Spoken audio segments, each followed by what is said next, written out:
ఇస్తే చాలు అని చెప్పడం చాలా శోచనీయం. ఫినిషింగ్ టచ్ ఇస్తానంటే ఎన్నికలకు ముందు నువ్వేం చెప్పావు ఒకసారి గుర్తు చేసుకోమని కూడా అడుగుతా ఉన్నాం.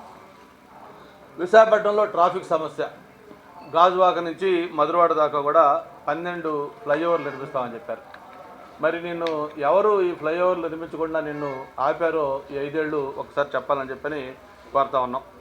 అలాగే ఇక్కడున్న ఇండస్ట్రీస్, ఎన్ని ఇండస్ట్రీస్ ఇక్కడ ఉన్న ఇండస్ట్రీస్ని మీరు ఇక్కడి నుంచి తరిమేసి లూలు గ్రూప్ కావచ్చు ఇటువంటివన్నీ ఎన్ని బయటికి పంపించారో మీరు ఒక్కసారి ఆలోచించాలి.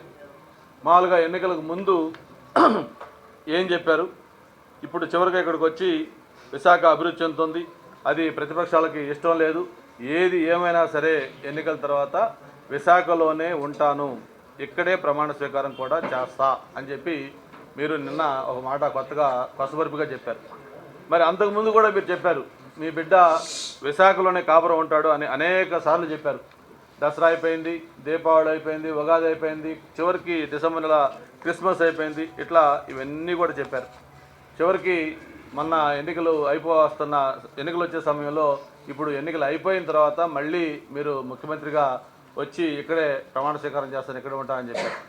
అంటే మామూలుగా మనం చిన్నప్పుడు మాకు స్కూల్లో చదువుకునేటప్పుడు ఎప్పుడు వినాయకుడి పెళ్ళి ఎప్పుడు రా అంటే రేపు అని చెప్పేవాళ్ళు. ఎందుకంటే ఆ రేపు అనేది గోడ మీద రాస్తారు, వినాయకుడి పెళ్ళి రేపు అని. అది ఎప్పుడు కూడా పర్మనెంట్గా వినాయకుడి పెళ్ళి రేపే, రేపు వెళ్తే కూడా అది మళ్ళీ రేపే అని ఉంటుంది. కాబట్టి అలాగే జగన్మోహన్ రెడ్డి గారు విశాఖపట్నం వచ్చేది ఆ రేపు లాంటిది. ఖచ్చితంగా ఆయన ఏదైతే విశాఖపట్నం వస్తున్నారో అది ఒక కలగా ఉంటుంది తప్ప ఆయన వచ్చేది లేదు.